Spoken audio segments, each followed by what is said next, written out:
अस्सलाम वालेकुम। तो कैसे हो आप लोग? उम्मीद करते हैं कि आप सब खैरियत से होंगे। आज फिर मैं अपने चैनल यूट्यूब में आपका स्वागत करता हूं।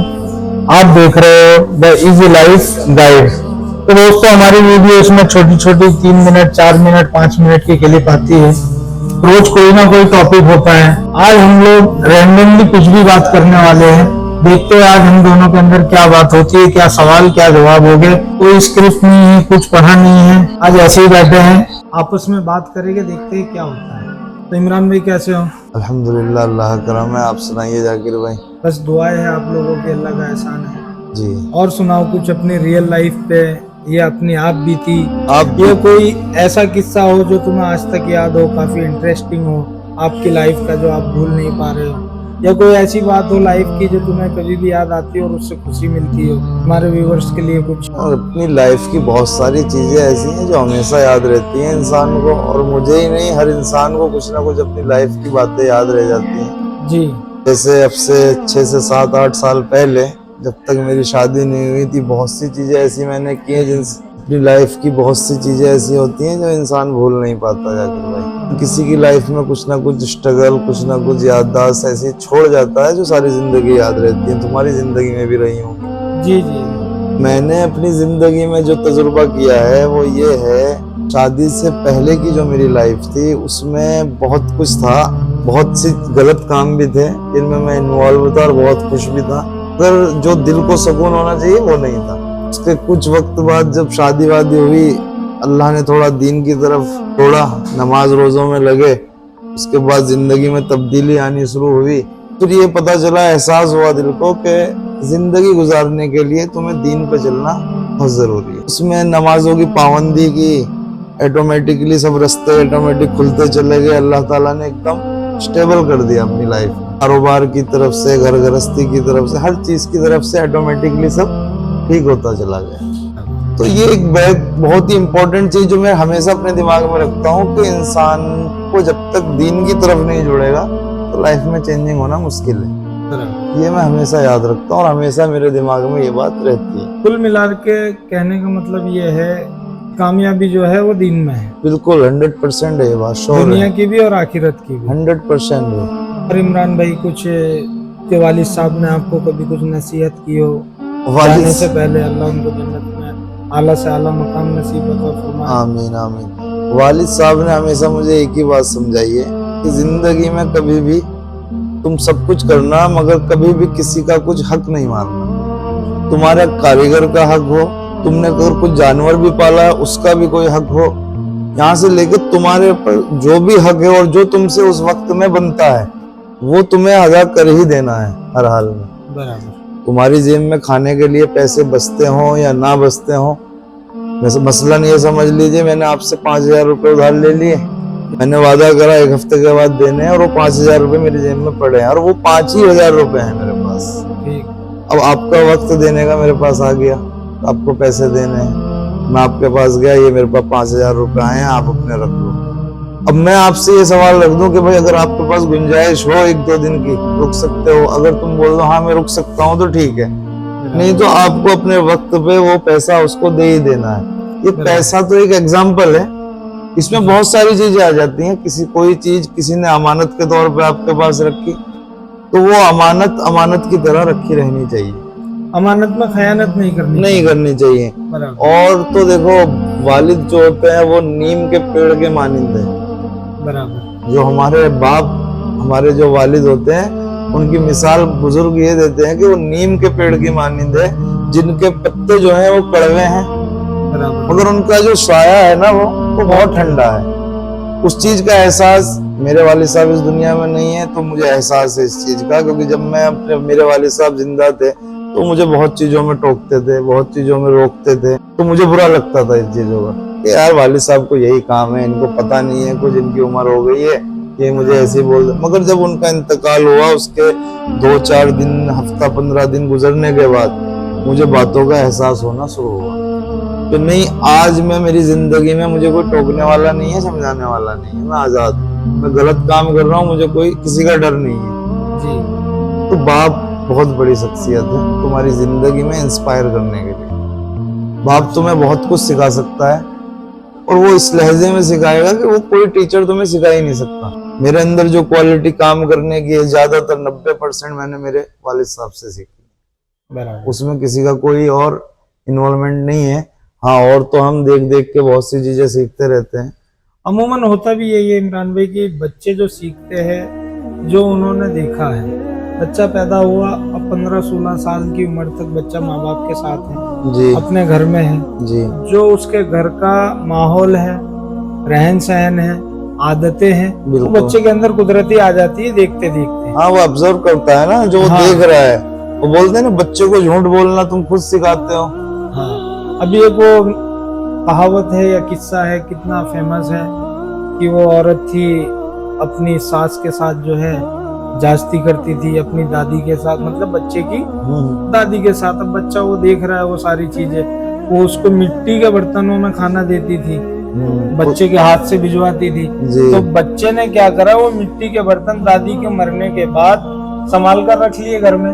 जी अब बच्चे की माँ ने पूछा, बेटा इन बर्तनों का क्या करेगा, इसको क्यों रखे तुमने? जी तो बच्चे ने कहा, माँ एक दिन आप भी तो बूढ़ी होगी, फिर मैं आपको किसमें खाना खिलाऊंगा, ये आपके लिए उठा के रखे हैं। बिल्कुल सही बात है, ये ऐसा ही है ना।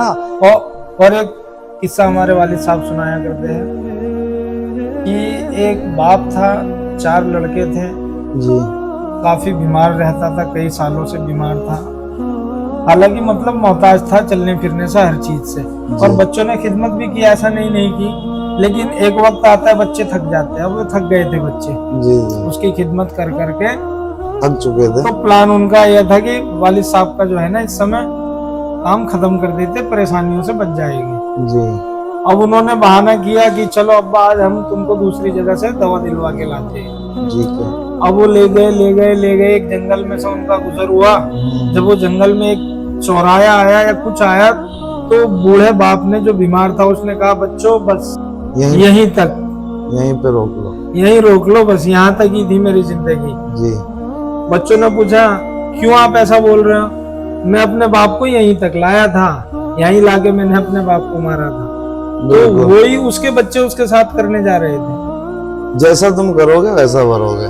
तो कहने का मतलब ये है कि अपने बच्चों की जो परवरिश जो है, तरबियत जो है, वो माँ बाप को बहुत बढ़िया तरीके से करनी चाहिए। अल्हम्दुलिल्लाह लोग करते भी हैं, बच्चों का ध्यान भी रखते हैं, केयर भी करते हैं। लेकिन कुछ लोग ऐसे भी हैं जो बिल्कुल केयर नहीं करते हैं। बच्चे कहाँ बैठ रहे हैं, कहाँ घूम रहे हैं, क्या खा रहे हैं, क्या पी रहे हैं, बच्चा काम पे जा रहा है नहीं जा रहा है, बच्चा मदरसे जा रहा है नहीं जा रहा है, कोई उनको मसला। जबकि ये माँ बाप की जिम्मेदारी है अपने बच्चों का पूरा ख्याल रखना चाहिए। जी, सबसे अहम बात है कि बच्चे किन लोगों में बैठ रहे हैं, उनका याराना दोस्ताना महफिल ग्रुप कैसे लड़कों के साथ है, अच्छे हैं ये गलत है। बच्चा गलत जगह बैठेगा तो गलत चीज सीख के आएगा, अच्छी चीजें सीखेगा। और माँ बाप को चाहिए कि अपने बच्चों के यार दोस्तों को मुलाकात भी ले, उनसे वक्त रहते मिलते रहे, बच्चों के दोस्तों से घर बुलाए, ताकि हमको इस चीज का नॉलेज हो जाए, नहीं बच्चे ये ठीक है। वरना भाई बच्चों का माहौल ऐसा है, आज जिस जगह हम रह रहे हैं 15-15, 16-16 साल के बच्चे मोबाइल छीन के भाग रहे हैं, गले में से चैन छीन के भाग रहे हैं, गाड़ियों की बैटरी चोरी कर रहे हैं। अरे हर गली में एक भाई बन गया है। बिल्कुल सही बात, 15-16 साल की उम्र में। नहीं सही बात है, बिल्कुल आप ये बिल्कुल जेन्युइन गाँव लेके घूम रहे हैं। तो ये क्या है, ये माँ बाप की लापरवाही है, जो कि माँ बाप को करनी चाहिए। सही बात है, माँ बाप को अपने बच्चों का ध्यान रखना चाहिए, सारी चीजें इमरान भाई, और मैं एक सवाल आपसे पूछना चाहूंगा, जैसे कि अभी आपकी उम्र कितनी है? मेरी है 35 साल की एज हो गई जी। 35 साल की उम्र का सबसे अच्छा एक्सपीरियंस, आपका बेस्ट, जो आपकी लाइफ में सबसे ज्यादा इम्पोर्टेंट हो, जिसको आपने गांठ बांध के रख दिया हो कि मैंने ये काम तो करना ही है और ये काम नहीं करना है, ऐसी कोई सोच होता है ना आदमी का, ख्याल आता है कि एक वक्त आता है नहीं ये मेरा एक लाइन है, दायरा है, इंग्लिश में कहते हैं क्राइटेरिया है, मुझे इसके बाहर नहीं जाना, ऐसा कुछ रूल्स? हाँ है लाइफ का वो है। लाइफ के अंदर एक चीज बहुत इम्पोर्टेंट है, तुम्हारे अखलाक। बराबर, तुम्हें अपने अखलाक को हमेशा मेंटेन करके रखना है। तुम कितने भी गुस्से में हो, तुम्हें कितने भी परेशानी आ गई है, मिसाल के तौर पे तुम्हारा बहुत तुम टेंशन में हो, कोई तुमसे आके उस मिजाजी से मिला, तुम्हें किनारा नहीं करना चाहिए। मैंने बहुत सी चीजें ऐसी आजमाई हैं, कुछ लोगों से हम गुस्सा वैसे भी इग्नोर कर देते हैं कुछ लोगों को, तो इग्नोर नहीं करना चाहिए। वक्त का कुछ पता नहीं कब बदल जाए, वक्त कब आपको उसके सामने ले जाके खड़ा कर दे, कुछ हाँ जी, भरोसा कोई भरोसा नहीं। वक्त तो बदल एक चीज मैंने हमेशा नोट करी है कि कोई भी इंसान हो जिससे तुम्हारी मिल्लत वरी है या सलाम दुआ भी अगर है, उसे अच्छे से मिलो। कल दिन को अगर तुम्हें उसके सामने जाके खड़ा होना पड़े तो शर्मिंदा ना हो, तुम्हें शर्मिंदगी नहीं होगी, तुम बेझिझक अपनी बात उससे कह सकते। तो इमरान भाई एक बात और मैं बताऊंगा, आज का जो माहौल है कुछ जगहों पे मैंने ऐसा महसूस भी किया है, तो रिश्तेदार गरीब रिश्तेदार को देख कर भी मायूस हो जाता है। मसलन आप मेरे रिश्तेदार हो, मैं अच्छी पोजीशन पे हूँ, आप थोड़े आपके हालात इस समय बिगड़े हुए चल रहे हैं या परेशान हाल हो आप, ठीक मैं आपको अगर आता हुआ देख रहा हूँ तो मन में ये बात आती है यार कहीं आके साला पैसा ना ये कुछ भी मतलब ऐसा अब मान जब सवाल बंदा ये मैंने देखा है अपनी आंखों से लोगों को करते हुए, हालांकि सब कुछ ठीक ठाक चल रहा है, अब बंदा आया बैठा उसने हाल चाल पूछे तो जवाब लोग देते रहे, नहीं यार बहुत परेशान हूँ, काम धंधा नहीं चल रहा है। माइंड में क्या सेट हो गया, बोले यार कुछ सवाल करनी दे, कुछ हमसे सवाल ना करने। हो सकता है बंदा आपकी खैरियत खैर सल्ला के लिए आया होता है होता है। पहली बात तो ये है कि अगर कोई तुम्हारे पास आ रहा है उससे खुशी खुशी मिलो, उसकी मेहमान नवाजी करो, उसे अच्छे से चाय पानी, कोई भी है तुम्हारा मिलने वाला दोस्त है, रिश्तेदार है या तुम्हारे ताल्लुकात भी हैं, तो कम से कम तुम अगर वो कहते हैं ना, अगर तुम किसी को एक कप चाय भी नहीं पिला सकते, अच्छे से बात तो कर ही सकते हो। और दूसरी बात हदीसों में आता है मेहमान की रोटी अल्लाह 40 दिन पहले पहुंचा देता है। बिल्कुल। लोग मेहमानों को देख के, एक वाकया है कि एक इंसान जो था बहुत परेशान था, उसने अल्लाह से दुआ करी कि अल्लाह मैं इस रोज रोज की परेशानी से परेशान हो गया, मेरे नसीब की जो रोजी है ना वो उतार दे और मैं उसे खा के भी मर जाऊंगा बस। मतलब जो मेरे हिस्से में और जो मेरे नसीब में रोजी तूने लिखी है तो बाद में थोड़ी थोड़ी करके मुझे दे रहा है, तो मुझे एक बार में उतार और मैं से खा पी के यहाँ से खत्म करूँ टेंशन मेरी, मतलब मुझे ये खुशी रहे कि मैं अच्छा खा के मरा, मतलब पेट भर के खाना खा के मेरा इंतकाल हो जाए। बराबर। अब अल्लाह ताला उसकी ये दुआ कबूल कर लेता है, बराबर। अल्लाह ताला उसकी रोजी उतार देता है, तो वो क्या करता है, जितनी भी रोजी उसकी आती है वो सबकी देगे बनवा देता है, खाना पीना बनना शुरू हो जाता है, और सब गांव वालों को और जितने भी वहाँ मतलब आसपास वालों को बोलता है जब तक ये खाना है तुम सब यहीं से खाओ, कोई अपने घरों में खाना मत बनाना। अब वो खाना तकरीबन 5-6 महीने तक चलता ही रहता है, खत्म नहीं हो रहा। तो अल्लाह से सवाल कर, तुमने तो इतनी रोजी उतारी है कि खत्म ही नहीं हो रही है। तो फिर उसे ख्वाब में मालूम पड़ता है, अल्लाह ताला उसे ख्वाब में बताता है कि मैंने तेरे हिस्से की जो रोजी थी वो तो उतार दी थी बहुत पहले, अब जो ये रोजी उतर रही है ये उनकी है जो यहाँ पे खा के जा रहे हैं खाना, तो उनके हिस्से की रोजी भी मैंने तेरे घर में ही उतार दी। तो यहाँ पे नियत का सबसे मामला सामने आता है, मतलब तुम्हारी नियत क्या है। अगर तुम लोगों को देना शुरू करोगे, खिलाना शुरू करोगे, बांटना शुरू करोगे, तो अल्लाह ताला दूसरों का रिस्क भी तुम्हारे घर पर उतारना शुरू कर देता है। सिस्टम है, ये कानून है। हाँ। भाई एक आदमी के पास 200 आदमी काम कर रहे हैं, इसका मतलब ये थोड़ी है कि 200 आदमी को रोजी वो आदमी नहीं, वो अल्लाह ने उनके हिस्से की रोजी वहाँ उतारनी शुरू कर दी, उसके यहाँ पे उतारनी शुरू कर दी है, उसके यहाँ से ही सबके पास जा रही है। यही जिंदगी है और कुछ नहीं है। जिंदगी में आदमी को अपनी मेन चीजें जो है, अपने अखलाक, आदत, नियत, ये बहुत इम्पोर्टेंट है। सही बात है। तुम परेशानी में हो, तुम्हारे सामने तुम्हारी जेब में 1 रुपया नहीं है, खाने को नहीं है, मगर तुम अपनी नियत मत करो। किसी का कुछ भी तुम्हें दिख रहा है उससे हसद मत करो, अल्लाह ने उसकी किस्मत में लिखा है उसे दे रहा है, पता नहीं तुम्हारी किस्मत में भी लिखा हो, वक्त नहीं है अभी उसका, जब उसका वक्त आएगा तो तुम्हारे पास भी आ जाएगा। अक्सर ये होता है लोगों को उम्मीद से ज्यादा और वक्त से पहले चाहिए होता है, क्योंकि इम्पॉसिबल वाली बात है। ये ना पॉसिबल हो सकता है दुआओं के जरिए। बराबर। अगर तुम्हारी दुआओं में दम है, तुम अल्लाह से सच्ची लो लगा के मांग रहे हो, तो मैंने देखा, मेरे एक दोस्त है, अभी उसकी शादी को तकरीबन 16 साल हो गए। उसने 5 से 6 साल तक अपनी वाइफ का इतना ट्रीटमेंट लिया, इतने बड़े बड़े डॉक्टरों से ट्रीटमेंट करा, बच्चे नहीं हो रहे थे उसकी वाइफ के। उसने हाथ थक हार के 5-6 साल में बिल्कुल क्लोज कर दिया कि अब मुझे इलाज करने नहीं है और अल्लाह जैसे रखे मैं उसमें राजी हूँ। ठीक है, 16 साल के बाद अल्लाह ने उसको बिना किसी इलाज के, बिना किसी दवाई के, बिना किसी डॉक्टर के पास जाए, अल्लाह ने उसको लड़का दिया। माशाल्लाह, मैं समझ गया किसकी बात कर रहे हो आप। तो ये रियल जो मैं आंखों के सामने देखी हुई बातें बता रहा हूं, अभी की बात है ये अभी की बात है। तो अल्लाह ताला दिलों का जो कनेक्शन है ना, वो अल्लाह से। वो कहते हैं ना, तुम अगर किसी को कुछ दे नहीं सकते तो उसकी हाय मत लेना बस। नहीं, सही बात, एकदम सही बात है। इसका जो कनेक्शन है वो डायरेक्ट अल्लाह से है। अगर वो तुम्हारा कुछ बिगाड़ नहीं सकता, वो तुम्हारे लिए अगर दिल में ये रख ले कि अल्लाह इसने मेरे साथ जो करा है तू देख रहा है, हाँ सही बात, तो फिर तुम खतरे में हो। ये बहुत बड़ी बात है। इमरान भाई, मैं तो यही कहना चाहूंगा, तुम्हें कभी भी किसी के साथ गलत करना ही नहीं करना चाहिए, करना ही नहीं चाहिए। किसी ने तुम्हारे साथ गलत किया, गलत वक्त पे किया, अल्लाह के वास्ते तुम उसे माफ कर दो। अल्लाह को माफ करने वाले लोग पसंद है। हाँ बिल्कुल, तुम दुनिया वालों पे रहम करोगे, अल्लाह ताला तुम पे रहम। कोई तुम्हारे खिलाफ प्लानिंग बना रहा है, सारी चीजें कर रहा है, कोई बात नहीं भाई, करने दो, कोई फर्क नहीं पड़ता। लोग बोलते हैं जादू टोना कर देते हैं, ये मुझे इन चीजों पर ट्रस्ट भी नहीं है ना। जादू टोना अल्लाह से बढ़ के कुछ भी नहीं है।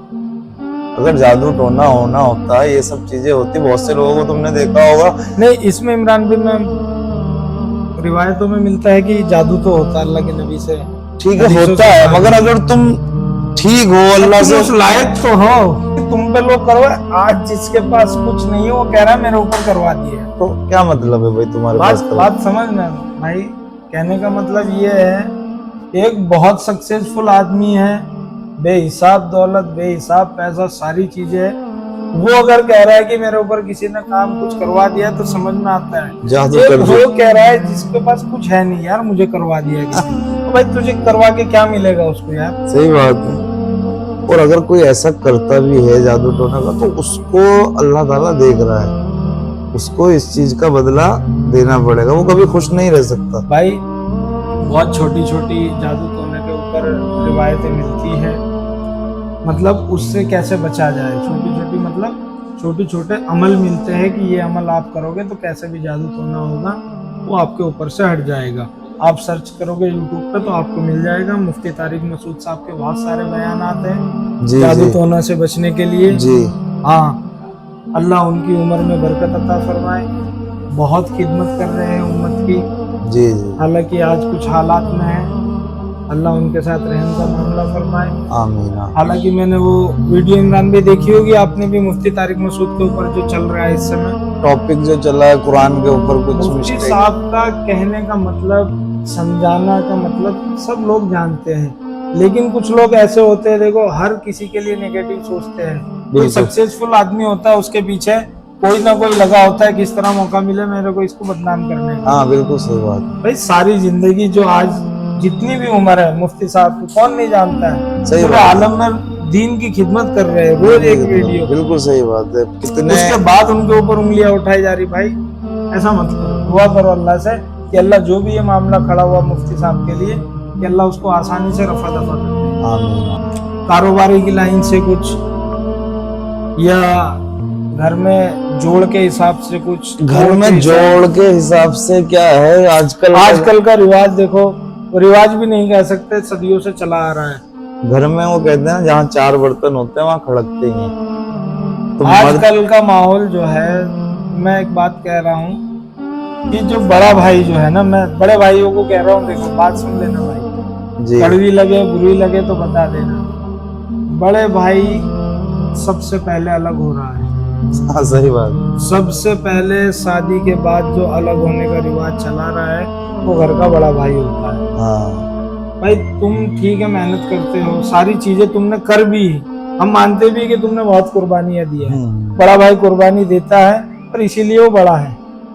लोग हमेशा सारी जिंदगी उसको बड़ा ही कहेंगे, वो निकम्मा होगा तो भी कि बड़ा भाई, उसको जो बड़े भाई का लक़ब मिला है वो इसलिए कि उसकी कुर्बानियां भी बड़ी है। बिल्कुल सही। भाई देखो अपने छोटे भाइयों के ऊपर भी ध्यान दो, हाँ, सही आपने बात। काम कर लिया, आपकी शादी हो गई, आपका कारोबार सेट है, आपके माइंड में आता है यार अभी तो 3 और है, इनकी शादी, इनका घर बनाना, मेरी सारी कमाई चली जाएगी।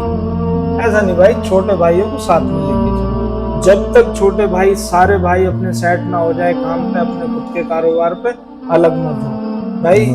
इमरान भाई वो कहते हैं ना कि इस कमाई के अंदर अल्लाह ने बरकत रखी है, बिल्कुल सही जोड़ बात। के अंदर बरकत है, तोड़ के अंदर नहीं है। उसमें फायदे बहुत सारे हैं ना, मसला। तो एक आदमी अलग हो गया, सक्सेस हो गया, वाह वाह लूट रहा है, छोटा भाई परेशान है, बिल्कुल सही। बेचारे को खाने की दिक्कत, रहने की दिक्कत। तो यार इस जिंदगी का क्या मतलब है यार? छोटे भाइयों के ऊपर रहम करे, शफकत करे, साथ में लेके चले, छोटे भाइयों की गलतियों को माफ करे। बिल्कुल। छोटे भाइयों को भी चाहिए कि बड़ा भाई बड़े को भाई- मशवरा दे रहा है, बड़े भाई की उसका इज्जत करे, इज्जत करे। बड़ा भाई, बड़े भाई की इज्जत करें, क्योंकि आपके बाप के बाद अपने बाप की जगह वो बड़ा भाई लेता है। जी जी, ऐसा नहीं है कि बड़े भाई सब गलत होते। हाँ, नहीं, वो नहीं। छोटे भाइयों के जवाब बिल्कुल सही या है। उनके रिएक्शन ऐसे होते कि बड़े भाई मजबूर हो जाते हैं अलग होने के लिए। नहीं, ऐसा होता है जाकिर भाई, मैं बताता हूँ। एक बड़ा भाई है, बड़े भाई ने अपनी जिंदगी में काम करा, मेहनत करी, मतलब उस लेवल पे तरक्की नहीं कर पाया जहाँ पे उसे करनी चाहिए थी, मगर उसने फिर भी अपनी जी जान लगा के मेहनत करी। अब जो छोटा भाई था, उसने, अल्लाह ने उसके किस्मत अलग अलग है। हाँ जी, अब छोटे भाई को अल्लाह ने ज्यादा दिया। हाँ अब छोटे भाई के माइंड में ये सेट हो गया, मैं अपनी दौलत क्यों भाई को दूं, मैं कर रहा हूँ सब कुछ, देने वाला तो अल्लाह है। मगर उसके दिल में ये हो जाता है, मैं इतना कर रहा हूँ तो मैं क्यों दूं सबको, बराबर। सब अपना अपना देखो। भाई ये जो बिगाड़ पैदा किया है ना, सही बात इन्होंने तो पैसों नहीं किया, मैं कम कमा रहा हूँ, ये ज्यादा कमा रहा हाँ, है। बस बस और बस। कुछ उसको फिर मशवरे मिलते हैं लोगों से, घर से, बीवियों से, दोस्तों से। हाँ हाँ, उसमें कहानी खराब हो जाती है। तो भाई- ठीक है, अपनी बीवी बच्चों को देखना है, उनकी सुननी है, मगर जहां तक लिमिट है वहां तक। सही बात है। हर चीज या हर बात उनकी सुनना वो सही नहीं है, वो गलत। जो बात जायज है वो जरूरी है, आप उन पर अमल करो। और भाई बच्चों को प्यार मोहब्बत की नजर से देखना भी सवाब है, बिल्कुल। बच्चों के लिए हलाल रोजी कमाना भी सवाब है। हम जितने भी लोग काम कर रहे हैं, कोई शराब का धंधा नहीं कर रहा है, कोई जुआ नहीं खिला रहा है, सब हलाल काम कर रहे हैं। कोई कपड़े का व्यापार कर रहा है, कोई कुछ बेच रहा है, कोई कुछ बेच रहा है, मगर हम गलत कहाँ हैं? हम गलत यहाँ हैं, हम अपनी नमाजों को छोड़ के तब काम कर रहे हैं। इधर अजान हो रही है मगर हमारा काम बंद नहीं हो रहा है, तो यहाँ पे भी हम गलत हैं। अल्लाह माफ करे, अल्लाह माफ करे हम सबको। हम सबको तौबा की जरूरत है। तौबा की जरूरत है। अल्लाह हमें तौफीक दे कि हम अपना ईमान इतना मजबूत कर लें कि इधर अजान का पहला बोल निकले और हम अपना काम छोड़ के निकल जाए। उलमा तो यहाँ तक कहते हैं जाकिर भाई कि जो सहाबा थे, अगर उनकी तकबीर औला फौत हो गई तो वो इस तरीके से रोया करते थे कि जैसे उनका जवान बेटा गुजर गया। जी जी जी। उलमाओं से मैंने बयानात में सुना है कि सहाबा की जब तकबीर औला छूट जाती थी तो वो इस तरीके से रोते थे जैसे कि उनका जवान बेटा इंतकाल हो गया। तो ऐसा मसला है नमाज का। काम ठीक है, काम तो करना ही है, सारी जिंदगी करना है, और उसको फिर अल्लाह ताला ने सवाब भी है उसका। तो मेहनत करते हो, नमाजें टाइम पे पढ़ते हो, अपनी मेहनत की कमाई अपने बच्चों पे खर्च करते हो, अपने बीवी बच्चों पे खर्च करते हो, वो सब सवाब है। माँ बाप पे खर्च करो, वो सब सवाब है। तो भाइयों और दोस्तों, जितने भी व्यूअर्स देख रहे हैं, उन सबको सिर्फ ये तो एक हमारी एक छोटी सी डिबेट थी आपस की एक जो हमारे ख्यालात थे वो हमने आपको सिर्फ शेयर किए हैं। इंशाल्लाह आपको पसंद आएंगे और इस चीज पे गौर फिक्र करें। जितनी भी चीजें हमने आपको आपके सामने पेश की हैं, वो घर की लाइन से हो, कारोबार की लाइन से हो, तुम्हारे दोस्तों रिश्तेदारों की लाइन से हो, ये सभी चीजें हमारी जिंदगी में इम्पोर्टेंट है। सिर्फ एक अपने माँ बाप या घर वालों को देखना और बाकी किसी को नहीं देखना, वो भी गलत है। इस दुनिया में रहकर सारी चीजों को पूरा करना, इसी का नाम जिंदगी है। तो इंशाल्लाह आप सभी लोग समझ गए होंगे। दोस्तों से कहना चाहूँगा, अगर आप हमारे यूट्यूब चैनल पर नए हो तो हमारे चैनल को सब्सक्राइब करें, लाइक करें और इस वीडियो को ज़्यादा से ज़्यादा शेयर करें, ज़्यादा से ज़्यादा लोगों तक पहुँचाएं। और इसी तरह की हमारी वीडियो आती रहेगी इंशाअल्लाह। अल्लाह ने चाहा इंशाल्लाह तो मुलाकात होगी फिर अगली वीडियो में। खुदा हाफिज़। खुदा हाफिज़।